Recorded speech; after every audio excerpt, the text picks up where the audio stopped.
கனிமா படைப்பினை படைப்பும் படைப்பினை தருவோம்.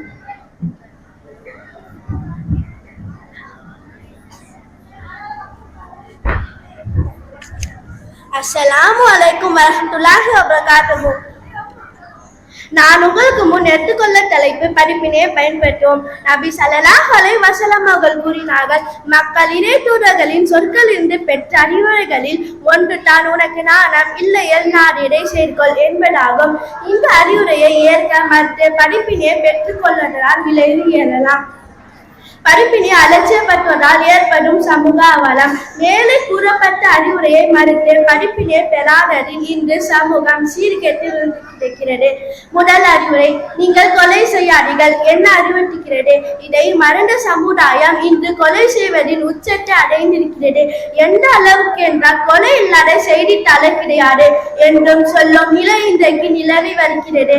இன்னும் சொல்ல போனால் சிலர் கொள்வதையே கொள்கையாக வைத்து வாழ்கின்றனர். இந்த அறிவுரையை ஏற்காததின் ஏராளமான உயிர்கள் பறிக்கப்பட்டது. இரண்டாம் அறிவுரை, உனக்கு வெட்கம் இல்லை என்றால் நீ நாடிடை செய் என்பதாகும். இதை புறக்கணித்த மக்கள் இஸ்லாம் கூறும் பெரும் பாவங்களில் பங்கெடுத்து தங்கள் வாழ்வை அழிவின் பக்கம் செலுத்துகின்றனர். நாம் செய்தது தவறு என்று கூட இந்த சமூகம் உணரவில்லை. இந்த இஸ்லாமிய மகம் சொல்லும் அறிவுரைகளில் படிப்பினை பெறுவது இறை நம்பிக்கைகளுக்கு தகும். திருமறையில் இறைவன் குறிப்பிடுகிறார், அறிவுரை கூறுவீராக.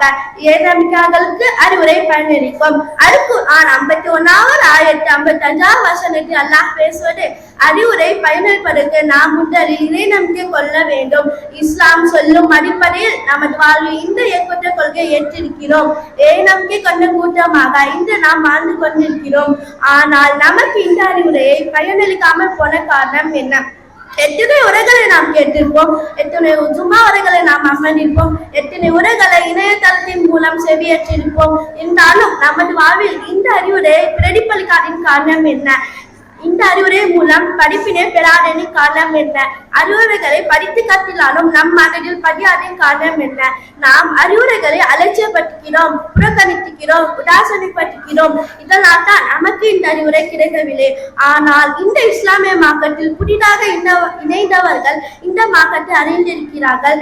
அறிவுரைகளை அதிகமாக அறிந்து அமல்படுத்துகிறார்கள். இத்துடன் எனது உரையை முடித்துக் கொள்கிறேன். அஸ்ஸலாமு அலைக்கும் வரஹ்மத்துல்லாஹி வபரகாத்துஹு.